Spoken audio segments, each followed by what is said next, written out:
Welcome back. You are listening to Conscious Quest, the podcast for seekers. I am one of your hosts, Sarah Parlow, and I need to start off with a warning. Today's episode might just inspire you or change your life.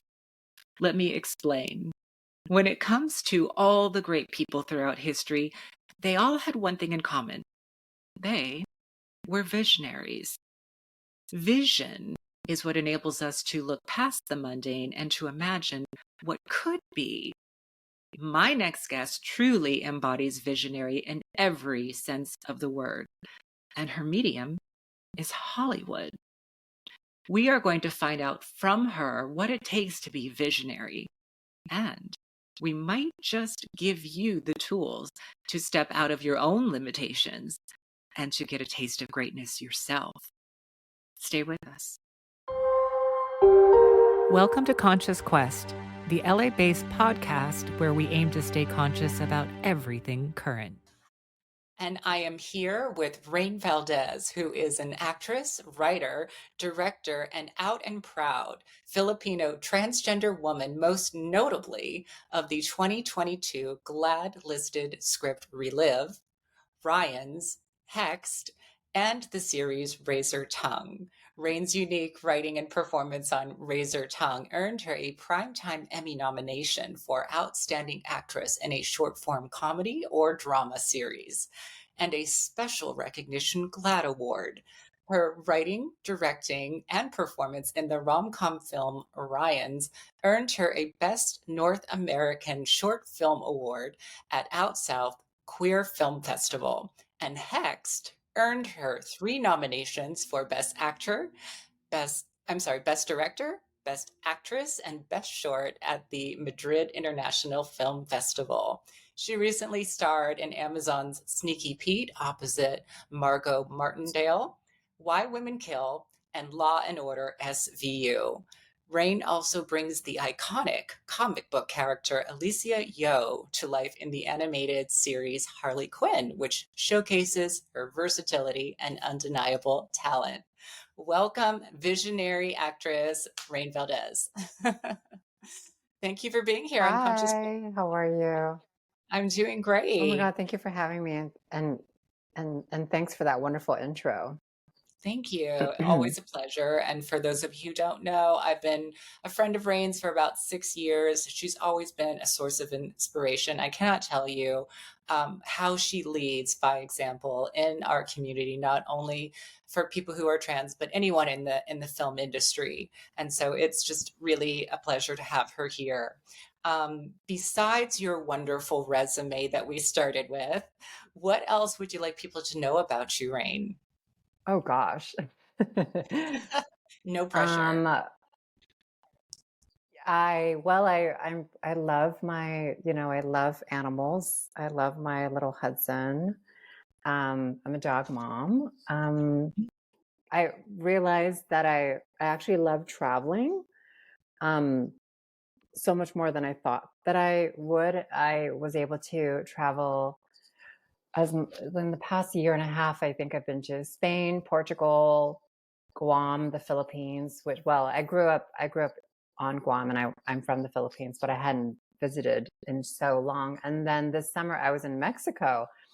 And so just learning about other cultures and other ways of living was sort of a reflection on how I live my life and the privileges that I get to have in my life. And I think I have a new passion for just learning more about the world and people.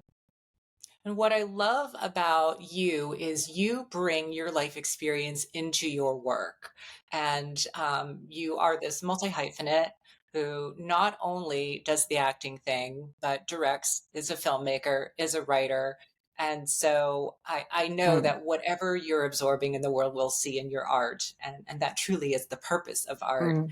How long have you been in the industry? Because I feel a lot of times people look at someone and say, oh, look, they just popped up out of nowhere. The reality is anyone who's in the industry and is visible, they've been working at it a long time. prior to people noticing. Yeah, totally. And I think I've had a few, oh, she's popping up out of nowhere. Like I've already like had a few of those because there's a tendency to have a there's a tendency to have different phases in this business and this career. But to answer your question, I think I've been a part of this industry for about 20 years now, if we include all of the first time I stepped into an acting class, when I started auditioning, like if we include, all of that, collectively, it's been close to 20 years. There were a few years where I thought that it might have been best to like take a break from acting or the industry and do other things. And I've found myself working in post production, for example, for about maybe like 5 years because I still wanted a job that was related to the industry. I just wanted a different skill to learn. And Mhm. working in post production kind of gave me sort of a window and a lesson of how films are finished, how films are wrapped up and delivered to, the studios and the networks um, and the theater. And that was such an invaluable experience for me because it sort of was what catapulted me into creating my own content because learning how to finish a project and having those resources to be available to me made me want to write and kind of work backwards. I knew that I had this story to tell, and then I knew, oh, okay, so I have this post test where I can take it to and get it finished. So let me minimize the story by making sure my locations are simple, making sure that my characters are small but mighty, small cast meaning, but mighty characters. And that kind of is what sort of led to all the other opportunities throughout my career, was just kind of learning how to do things on my own. And so yeah, I've been in the business for a really long time. I honestly thought that when I was doing my short films and getting into film festivals, that my directing career and my writing career would be the one to kind of take off. But instead, there was just a lot more interest with on camera stuff, and so I started to audition more. And in fact, because of Ryan's and Text, I kind of showcased the kinds of roles that I wanted to play and the kinds of roles that I was capable of doing, the kinds of like leading roles that I knew I was capable of doing. So then having that out into the world, the auditions started to change, started to get better, started to be more in line with the things that I want to do and the stories that I want to tell and the kind of women that I wanted to portray. Um, and it was kind of starting to veer away from the traditional, stereotypical like Asian characters or roles, or even the typical like trans characters and roles. And I was very, very lucky in that regard that I didn't have to, you know, suffer the amount of discrepancy that goes on when it comes to Asian American trans characters. I mean, Right. saying that now, there's still levels of it, but I look back at my career and I look at it as a very fortunate, lucky experience. But also, you have to give yourself credit that you were the one that had that vision and stepped forward into it. And what I really want to just focus on for a second, and what you touched on, is that you created those things. You had the foresight to realize that creating your own content Yeah, was the key, because probably you weren't seeing yeah. yourself reflected in the auditions you were being offered. And maybe you can speak about some of the barriers that you faced as a trans Filipino woman, trying to get roles in the industry. Yeah, that's very, very true. Thank you for reminding me of that. I think part of why I started writing, creating, and basically just casting myself in my own work is there weren't very many roles for someone like me. And it got to a point where, well, if I ever want to see myself in a romantic comedy, which was always a dream of mine, is, I'd have to create it for myself. And you're right. I did it because I didn't see that growing up as a woman of trans experience and Asian American experience. Um, and for me, it just felt like something that I've always kind of knew in my heart that I could do and I could portray. Um, I've always wanted to be like, the Sandra Bullock type or the Julia Roberts type, or, I wanted to be cast and considered for leading lady roles, because that's how I always saw myself. And that was a challenge because the industry saw me as something else. And Right. yeah, and so that became sort of where I felt like the industry and I were kind of misaligned with that vision, until I started really showing them what I was capable of. I think that's when things started to really, really shift. It's still challenging for sure, but I think there is something to say with having control with where your career in this industry goes, because so much of it we can't control. Um, and I was fortunate enough to kind of, I don't know, in a way, get out of my own way and just, have fun in the process. And really, just like, I didn't really put on any unrealistic expectations of myself. I just knew that, like, okay, well, if I want to do romantic comedies, if I want to be a leading lady, um, let me just do it for myself. So, I started crowdfunding and, just started shooting things with my friends. And and that's what happened with Razor Tongue, as you know. Absolutely. And I want to touch on Razor Tongue in just a second, but also I want to ask you about your love for rom-coms and what was it about this genre that really appealed to you? Because I think there's some interesting things here that I want to pull out. Yeah, I think for me, well, I mean, I grew up in an era where rom-coms where just there was just so much of it. There was just and the Disney movies, and the fairy tales and the happy endings. Like I grew up with that, and that was something that I really gravitated to because those movies gave me so much hope and so much possibilities about love, about careers, about family dynamics and friendships, um and vanity, appearance, and clothes and all that. It just kind of was this fantasy of a world.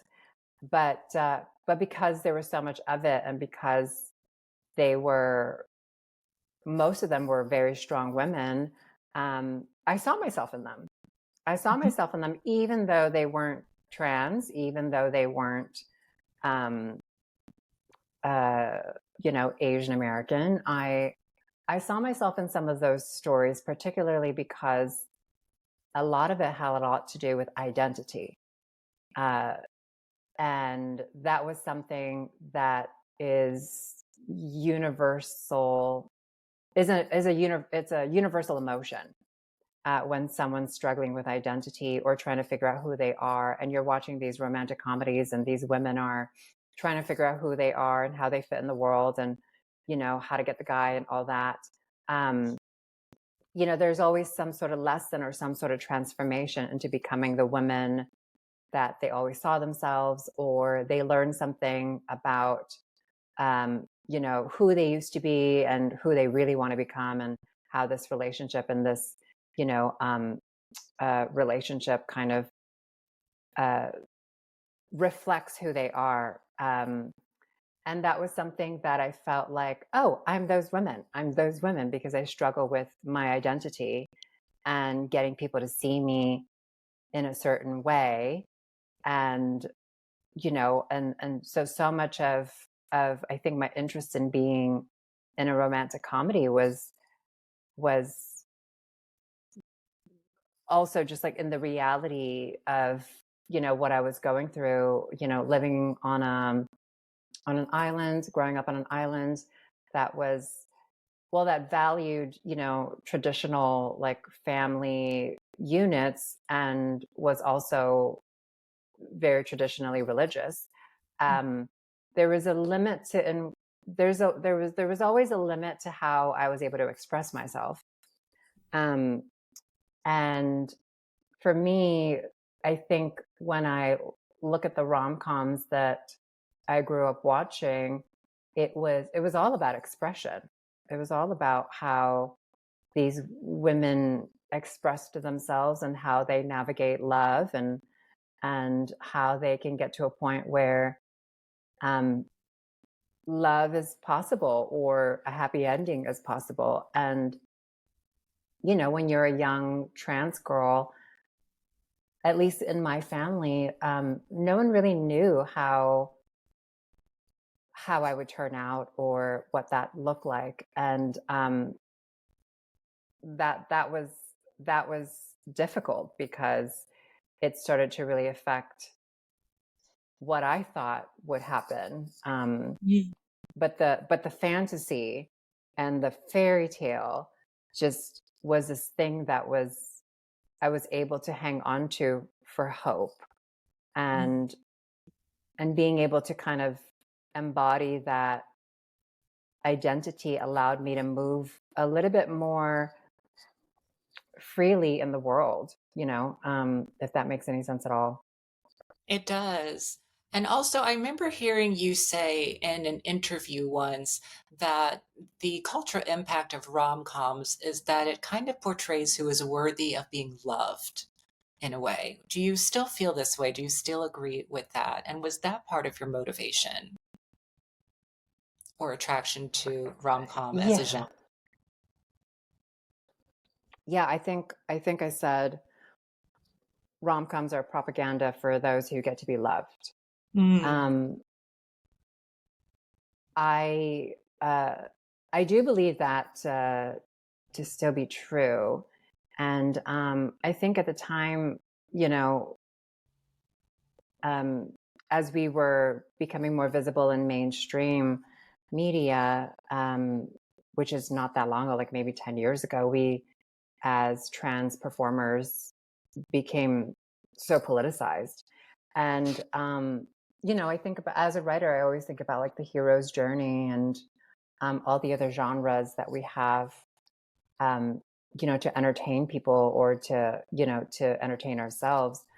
Romantic comedies, are kind of one of those things that like they have a tendency to fly under the radar because it's such an easily digestible um, genre. And because of that, because it can reach such a mass audience, such a universal audience, in my opinion, it's the most political genre. Wow. And what we've seen typically in that genre is,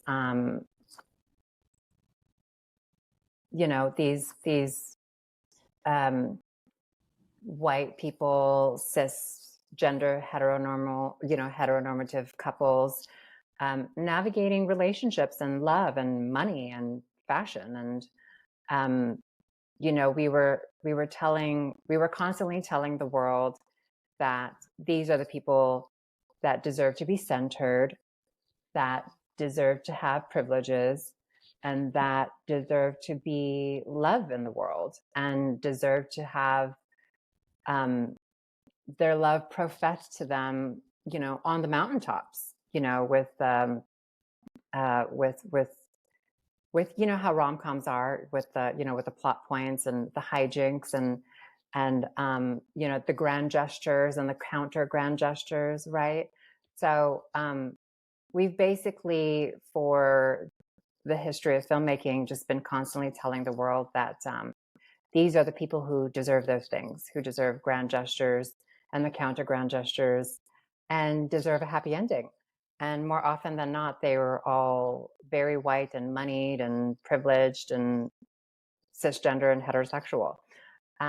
It's only been very recently that we've started to see a lot more queer romantic comedies, I think, which, you know, warms my heart. But and we learn that as kids, we internalize that as human beings, and because of that, it kind of, I think it really affects our own self-worth if we're constantly being told that these people deserve these kinds of privileges and emotions and centering, and we're, you know, either completely invisible from the genre or are the butt of the joke, or the you know, supporting side characters who are only there to uplift the main characters and center them, and, you know, or make them laugh, you know what I mean? So I think, you know, it has a tendency to affect one's self-worth, and that absolutely had an effect on me, except that I saw myself as one of those people deserving of those privileges and emotions and happy endings. And I think you're right. I think that was a catalyst for my journey into romantic comedies. But yeah, but, you know, but also, like, I want to be funny and I want to make people laugh, and I want people, I don't know, well, not just people, specifically trans women, I want them to know that it's very possible to fall in love. That is And absolutely, absolutely, extremely possible to be in love. and I think both of us here right now can attest to that fact that cis hetero men genuinely and fully do fall in love with trans women. Whether or not that makes people out there uncomfortable or not, it genuinely does happen on a deep visceral level. It's And it real. is, Yeah. it's real. It's real. Um, so that was part Yeah. of your vision and your foresight to see yourself in these roles. And I think that brings us to our next topic, which was the creation of Razor Tongue, which is celebrating its 5-year anniversary fairly soon. And so can you quickly tell the That's audience a crazy. little bit about Razor Tongue? It is crazy. Tell us a little bit about that. Yeah, so Razor Tongue was just this, well, it was a very personal project for me at the time, about this character who unapologetically just, like, goes around calling people out in a fun way for her own personal amusement, and then accidentally kind of falls in love with one of the people that she calls out. Um, and yeah, when I wrote it at the time, I think, well, I wrote it years before we actually crowdfunded it and produced it, and it felt like something that was a little ahead of its time. And a lot of people thought that the character was very mean and kind of bitchy.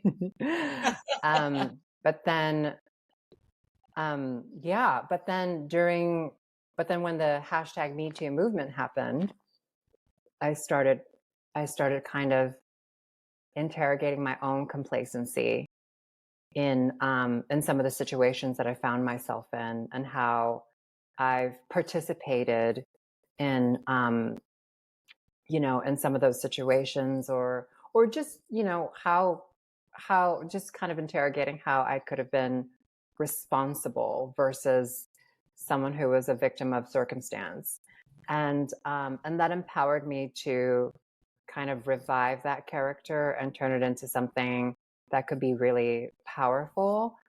And so then I, you know, wrote it into this iteration, which was Razor Tongue, this sort of web series. And it seemed to have worked. And the romance and the falling in love component of it all, surprisingly, was something that I think a lot of people kind of gravitated to, where I was more focused on the shift of it all at the end of the series, and the bigger conversation of consent and participation, in complacency. And but yeah, so for me, it was just like, oh, I want to write a rom-com, but I also wanted to have this edge. But what most people really responded to, including the critics, was the rom-com of it all, because and I think what surprised everyone, and this was, this may have been intentional on my part, I don't know, but the character doesn't reveal that she's trans until the last episode. And which allowed our audience and people who are watching to kind of get to know her and fall in love with her or have their opinion about her, regardless of her, identity. And for me, that was an important way to tell this story, because most scripts that I would read and most things that I would audition for, the writers have a tendency to want the audience to know that I'm trans in the first 5 minutes. Of course. And so I wanted to show the world or the industry that it could be a little bit more nuanced than that, and that you can have a trans character and not let her identity be the center of the story.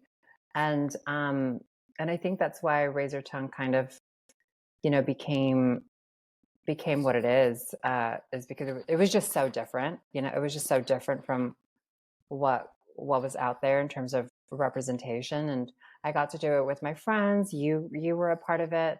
We crowdfunded it at a time where I didn't even have a big following on Instagram. I had less than 8,000 followers. I wasn't even Instagram verified yet.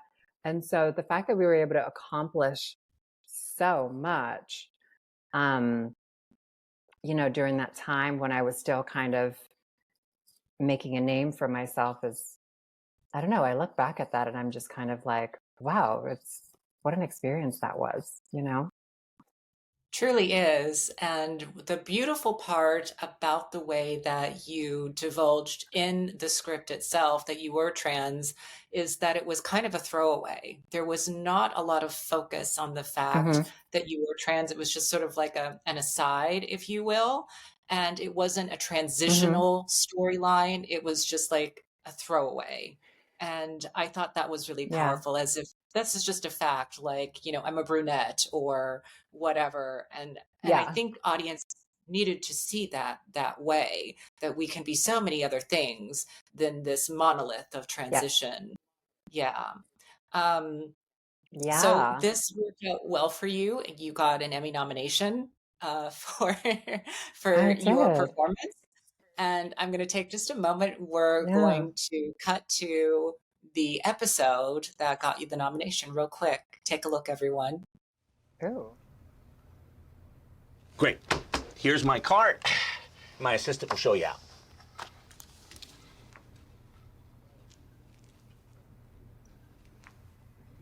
Are you okay? You look a little depressed. What are you, doctor now? No. Let me ask you this, doctor. What are the symptoms of being overqualified? I mean, I am a smart girl with a extensive list of work experience interviewing for a thankless job I can do with my eyes closed, and the least you can do is ask me more appropriate questions pertaining to the job. Isn't that the point of submitting a resume beforehand, so you can review my qualifications before bringing me in? I mean, what kind of place has a incompetent cisgender white man doing interviewing an overqualified woman? Look, I didn't want to offend you. You seem like a nice person. I wish you luck. Luck? I don't need luck. I need a fucking job, you moron.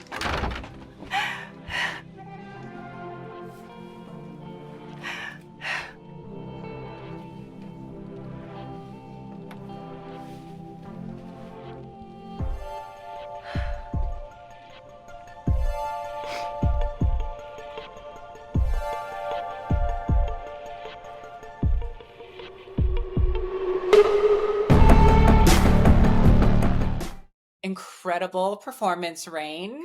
I see now, and everyone sees now you got the nomination. And I'm curious, I want to ask you, like, what was that experience like of getting the validation finally? And then Mhm. also, as part of that, how did your life change or not change as a result of that nomination? Uh, I think the validation was part surprising and part fuck yes, you know? Um, Yeah. yeah, I was shocked, absolutely. But seeing my name, seeing Razor Tongue, and seeing my production company on that list amongst all the other nominees, which includes, Anna Kendrick and Jasmine Cephas Jones, who won that category that year, um, was very validating, very empowering, very, very affirming. Mm. Um, and, it was during the pandemic, in which it was a time in my life where so many things were taken from me because of the pandemic. So many opportunities got shut down or, put on the shelf because of the pandemic. We had to stay Mm. home. So I wasn't expecting much that year. I honestly thought, well, like, oh, okay, well, I guess I can focus on other things. And so when the nomination came, it was sort of this surprise, but I did feel like it was sort of this spiritual demonstration that I was on the right path and that I've always been on the right path and that I did the right thing by telling my story. Um, and that for me felt, if anything, felt just, I don't know, it just helped me settle more into who I am and my identity and my artistic message and my purpose, and almost like no longer questioning it and its validity or its place in the industry. And for me, that was just the biggest gift the universe could ever give me, because my career may not have shifted in the way that I would have, or one would hope it would have shifted. But the way I shifted on a personal level is something that you can never really trade off or anticipate or really buy, and because it was validation. Well, it was self-validation, it was internal validation, and it was external validation that I was able to gift myself with my friends and with my community involved. And if I could do that, I remember just thinking like, oh, I could do anything. It's like, it was truly, truly a powerful experience. And you have to really go back and kind of look at my life in the way that I was able to in that moment where, I was born in the Philippines, in poverty. And then, my mom decided to change her life and my siblings' life and migrate us to Guam, which is a American territory. And that's how I was able to change my life and migrate myself to Los Angeles. So I look at that and I look at just how possible it was for the impossible to become. Um, and it just makes me very grateful for the nomination, because that's something that you dream about, you fantasize about, you wish and hope, and you prepare for, and you work so hard for. But I don't think, never in a million years would I, thought that it was at this lifetime and it was, before my 40th birthday too. So it was just like, it was just like an Emmy nomination before your 40th birthday. That's unheard of for an actress, if you're not white, or if you're not, rich and privileged, and if you're not, uh, um, uh, a baby of nepotism in the industry. It's kind of unheard of. It's kind of unheard of. And that's what I was enjoying the most and celebrating the most, is that you look at this Emmy nomination and it's the impossible that became impossible. And that's something that I'll always be so grateful for. And so, what a profound shift, what a profound gift to receive. And I am convinced that you also manifested it. You didn't just dream of it. You're an expert at manifesting, Yeah. one of the best I know in my circle. And how did your family react when you got that nomination? Are they proud of you? Has it shifted your relationship with them in any ways? They're very, very proud, um, yeah, they were very excited. And sometimes we get into our heads, and the fears, because this industry can be very challenging. But when the Emmy nomination happened, there were a lot of like, of course, there were a lot of like, people who just weren't surprised. Like you were saying, like, I manifested it, and that's something that I was able to create. And so to have my family members kind of like, well, yeah, of course. I mean, of course, you're so talented, and you're so,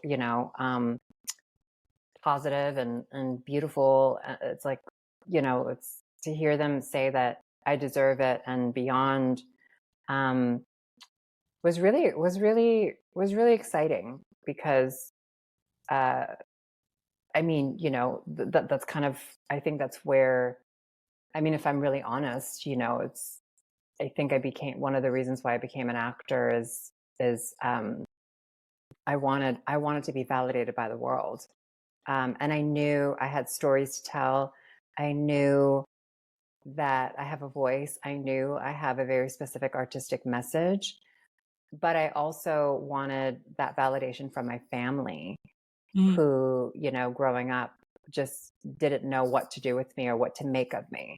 And so seeing them be so proud and be settled that, um, that I've made my own way after all, and that they can kind of not be so worried about me or be confused to what would happen, or if anyone would love me, or if, or if I would ever get a job, just the fact that they don't have to worry about that, because I've created my own path, just makes me feel good that they're settled more into it now. Yeah, and what nourishment for that inner child too, that younger part of Yeah. yourself that was just finding your way through the world like we all do in the trans experience, where the world is berating us with messages about who we are and who we're supposed to be, and yet this intuitive pull Mhm. within us drives us on this specific, heart-driven journey that I feel a lot of people have Mhm. struggled to understand, but it's so visceral and so important for us and its life. Um, Speaking Mhm. about skills as a storyteller and the importance of trans people storytelling about their own lives, you were featured in a Netflix documentary called Disclosure. And I just want to touch on this a little bit. It Mhm. really dug into the way that Hollywood has portrayed trans narratives. What has Hollywood gotten wrong about the trans experience?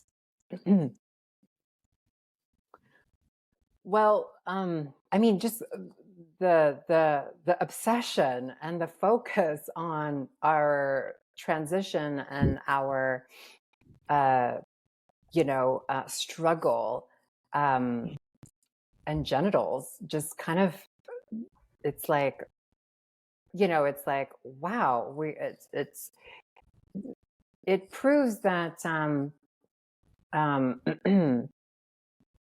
that there's just so much more untapped like talent in the industry because of where we started and how trans people were just sort of portrayed as these you know, tools to, you know, use as a plot twist or use to affect the main protagonist in a way that is that makes the trans characters feel sort of objectified and kind of in a way like useless as just like throwaway characters.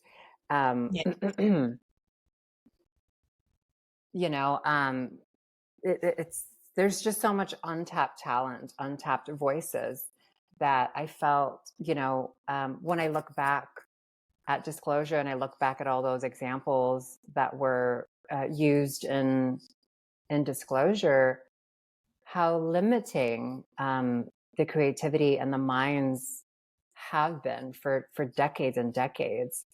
And I kind of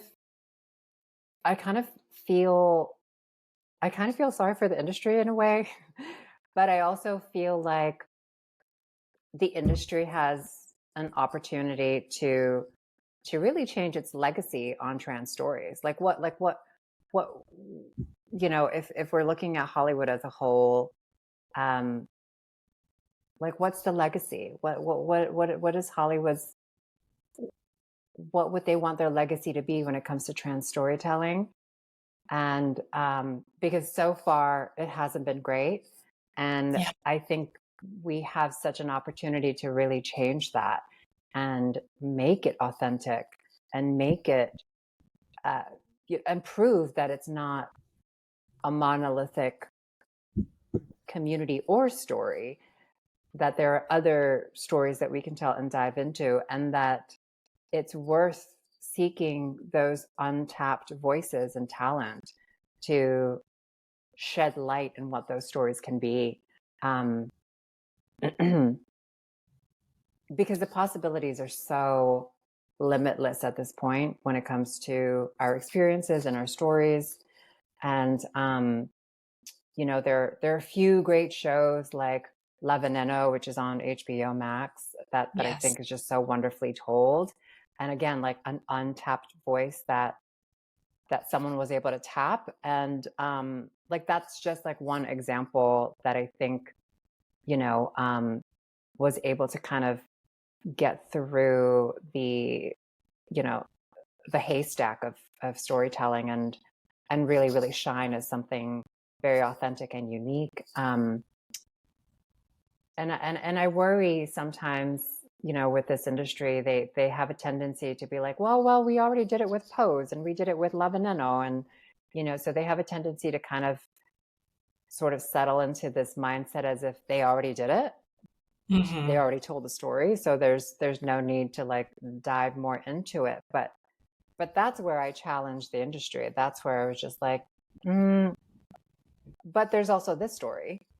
And there's also this experience, and there's also this person's, you know, life story, and there's also this country, you know, there's also this part of the world, and so it's like, how can we continue to challenge ourselves to push through the glass ceiling and really challenge our limiting beliefs when it comes to storytelling, and yeah, that's kind of what my main focus has been, is like wanting to be a part of changing Hollywood's legacy on our representation and what it's been. Absolutely. And so there is this beautiful richness that occurs when we get to reclaim our stories and tell them according to our lens. And I think, to paraphrase you, in one speech I heard, let us relieve Hollywood of that burden of having to tell our stories, because we can tell them better and with much more heart and nuance. Yes. Yeah. Yes. Thank you for that reminder. That was a great speech. Everybody loved that speech. Get it, girl. And I want to focus on a little bit more of, um, part of the thing about being an artist or being a trans person is this sort of reality of incredible highs and incredible lows, and having to take care of ourselves through these sort of peaks and valleys of life, which can at times be more exaggerated than the average person. And so Mm. I know for a fact that you've been doing a lot of self work and that you've been going through a bit of your own spiritual transformation. And I have been myself. And Mm. I think what would Mm-hmm. be helpful for our listeners is for us to touch on that a little bit so that we can also give them some help along their path to becoming more whole, more authentic, and more visionary in their own lives. Can you tell us about that? Yeah. Um, I've been on a spiritual path or growing phase for maybe for the past 2 years, I think. And it's an ongoing process. I'm always learning. I'm always healing. I'm always looking for ways to grow. But this past year was pretty pivotal for me because I found resources that I didn't even know was a resource, or I didn't even know was something that I needed. I do believe in therapy, and I think that everybody should be in therapy, especially people in our community. I think that's very important. But I found this. Well, you introduced me to it. You introduced me to a coaching program that I really, really love. And I never thought of myself as someone who needs coaching. I really just like, I don't need coaching. I'm like, what do I need coaching for? I'm good. But now that I'm in the program, um, it is very evident that I need coaching. It's so evident that we all need a little bit of help. Um, and I think that's where it starts. It's like being really honest with yourself and in what areas of your life that you could need some help or just have an interest in wanting to improve upon. And I think what constantly comes up for me is and it seems to be a running theme in my storytelling as well, is self-love.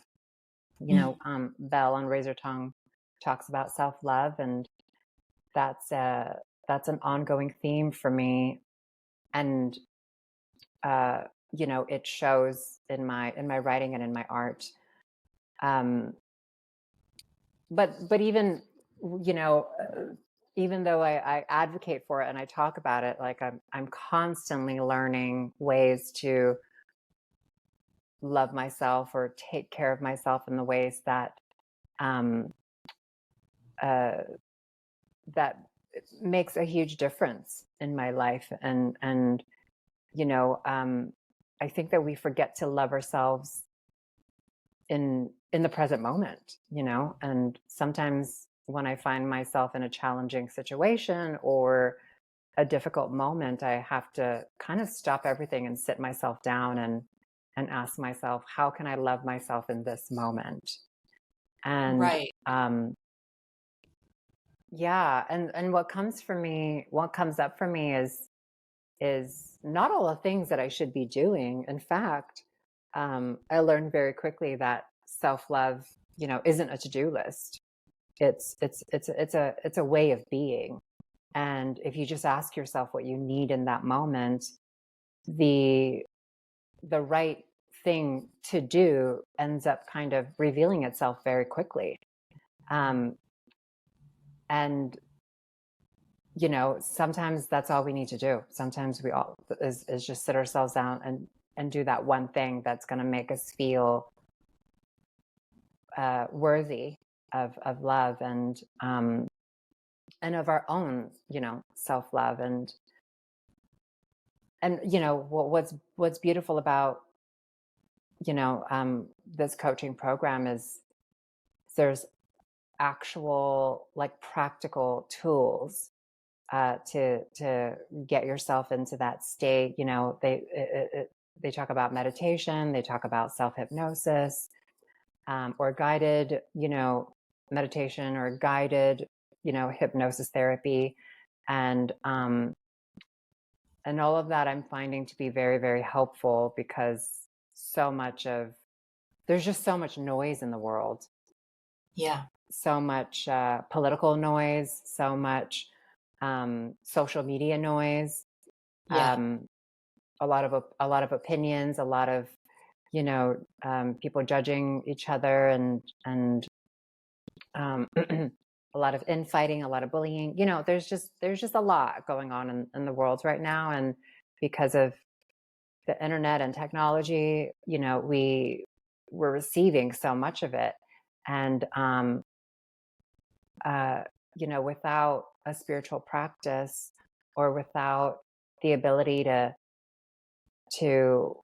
focus on how to love ourselves, I can quickly get very affected and devastated by all the noise. And so for me, it's like a lot of that stuff is so out of our control anyway, but I'm always thinking in terms of, well, what can I control in this moment, and how can I shift my focus and my attention back to my purpose, and how I want to show up in the world.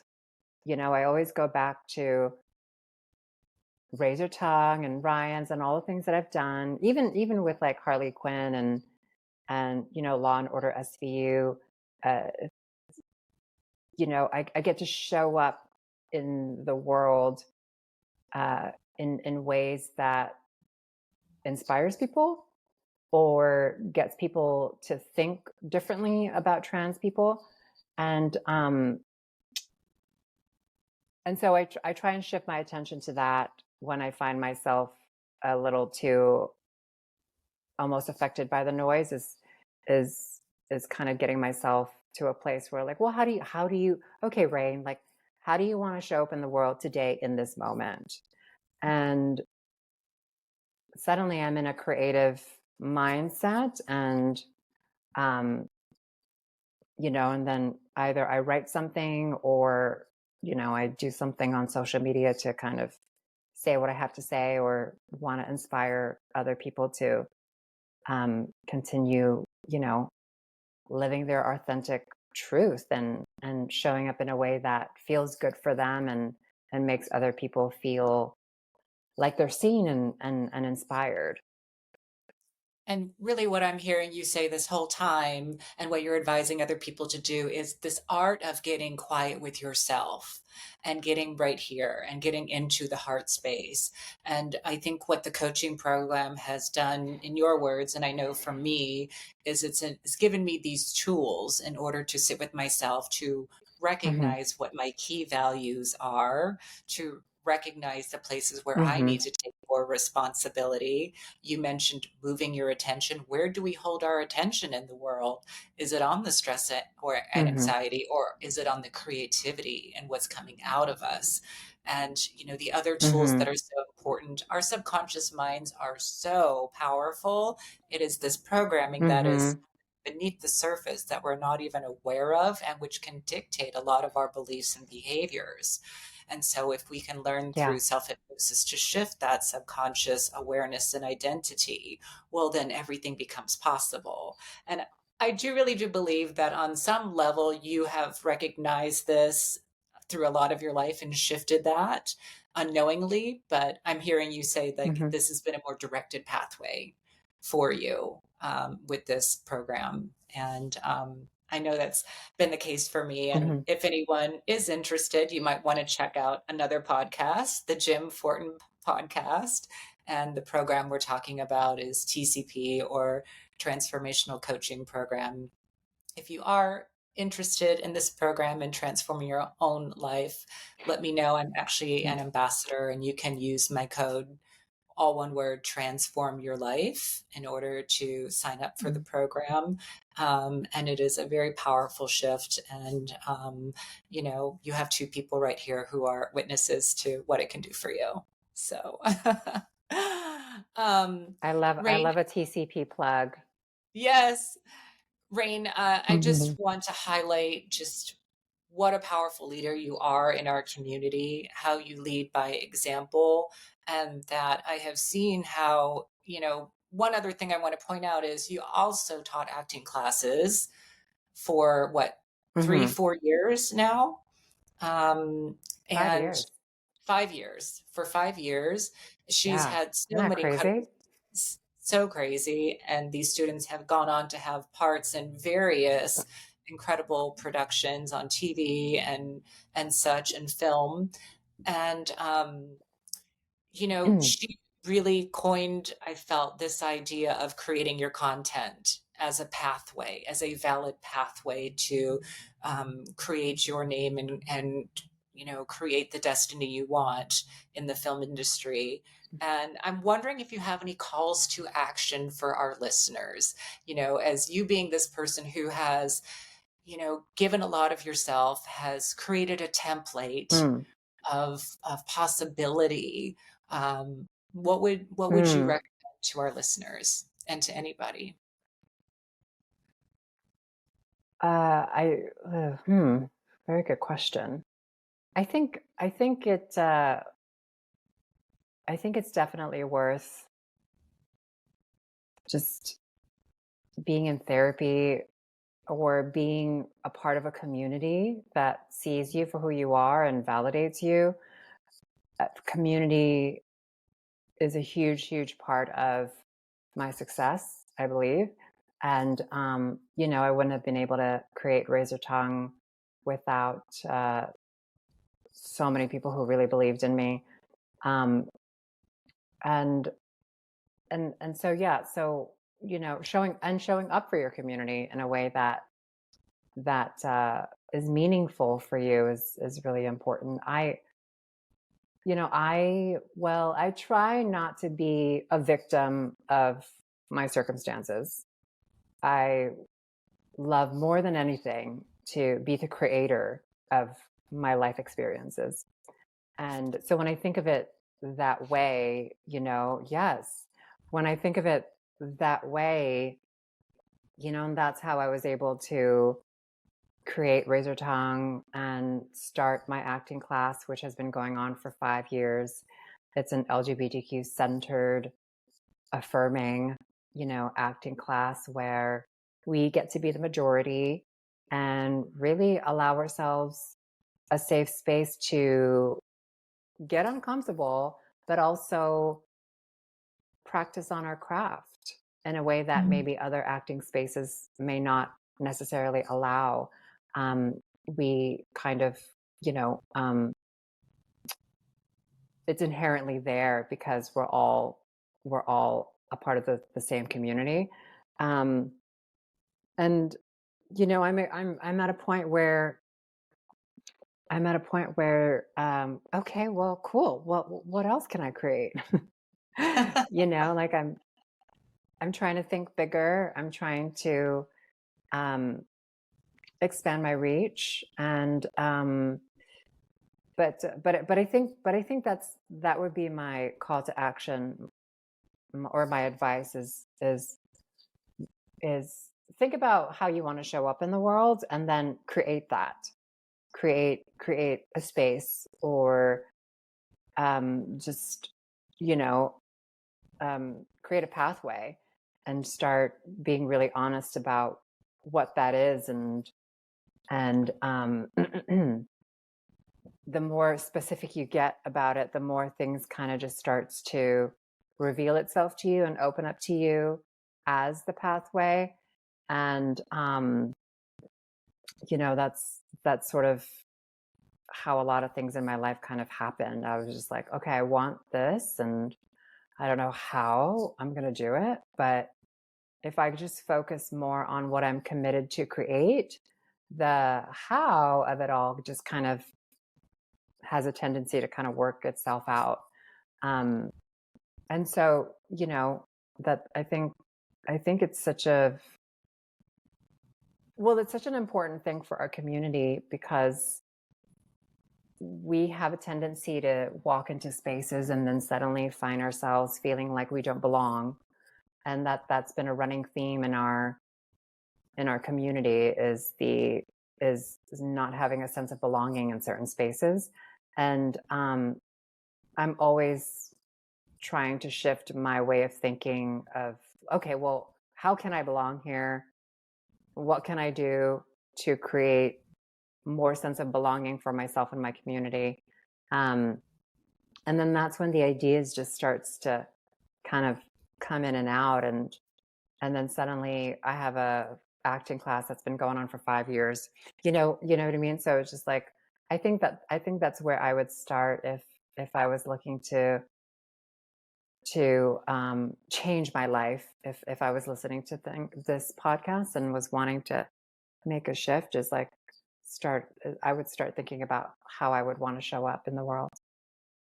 And that, everyone, is how a visionary operates, by dreaming it first. You have to dream bigger and better than you ever imagined, and then the pathway reveals itself. I want to thank you, Rain Valdez, Hollywood visionary, for sharing your story with us. Where can people find you? Oh gosh, where can people find me? Hopefully on the television. But